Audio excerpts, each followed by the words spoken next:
Today's job is to remove the carburetors from my 1994 Yamaha XJ600 Diversion. First things first though, we're going to have to remove the airbox. It's definitely going to be a glove job as it's quite oily. We are going to need to loosen all 4 of these clamps. We're going to need to remove this hose. Well, that hose is removed, ideal.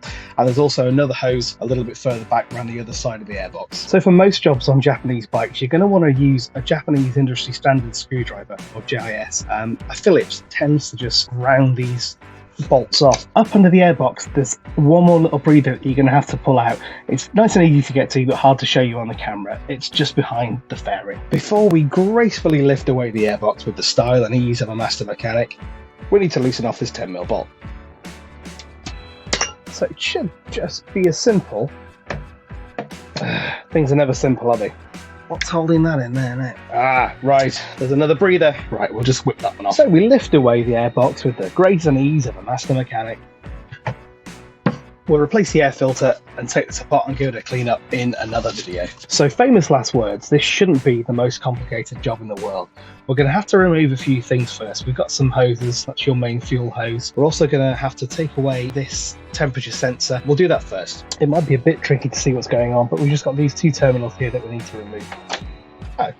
Easy. And you can't bugger it up because they're handed. Perfect. So what I am going to do is just remove this temperature sensor. That way, when we're messing about on the bench, I'm not going to cause any problems with these wires going in and cause any breakages. 19mm. Tell you what, it feels a little bit like it's been cross-threaded. It's a bit stiff. It's making me nervous. Actually, I'm being silly. We're going to need to drain the float balls first because we might have a petrol issue. So let's go ahead and do that. So thanks to Yamaha, we already have some float ball drain hoses. So I'm just going to disconnect it at this Y and then use my own hose to drain into a suitable container. Before you start buggering about with fuel, however, don't forget to remove the negative terminal of the battery. We don't want any sparky sparks. So we just need to loosen this screw with our aforementioned JIS screwdriver, and that should drain all our fuel. Ah, dear. So some nugget has already used a Phillips screwdriver on this and they've stripped it. So I just need to go and get a flathead. Now we just need to repeat the process with all 4 carbs. Before you move to the other side, just nip them up, just in case there's any little bits of fuel left in them. You don't want that dribbling all over the shop. So now we can take off this temp sensor. You're probably going to tell me that there was no need and it's a sealed unit, but just in case. Aha, it is wet, so I did need to drain the fuel bowl. Well done to me.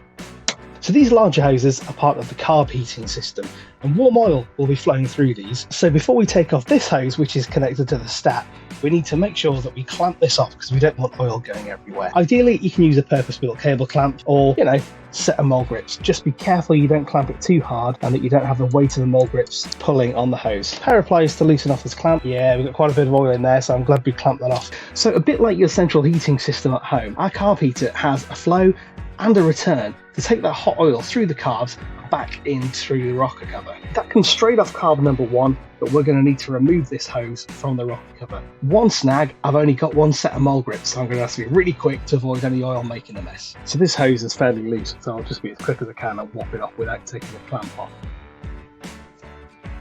Ah, nothing to worry about.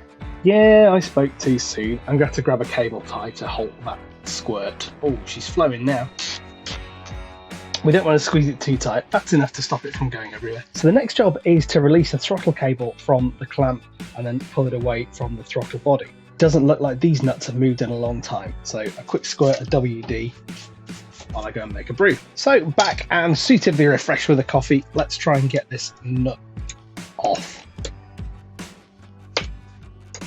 Oh, she's coming.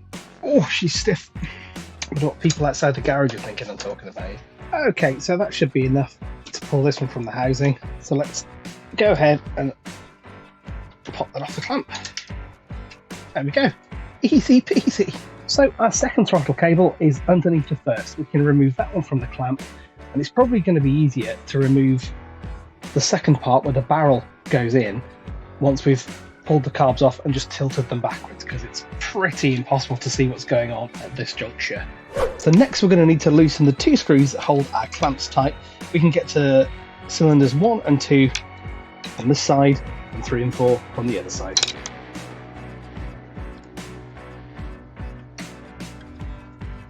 We are nearly there. One final job is we need to remove this fuel hose. Probably a good idea to stuff a cloth underneath for any spillage.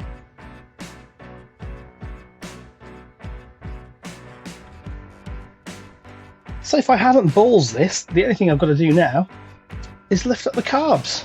Let's give it a go.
So it turns out I hadn't loosened the clamps anywhere near enough, so I've been round and loosened those off.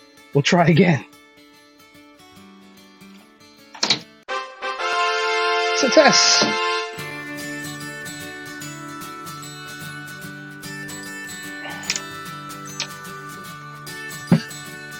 So make sure you stuff a clean rag down inside these intakes nice and snug so you don't end up getting any rubbish inside.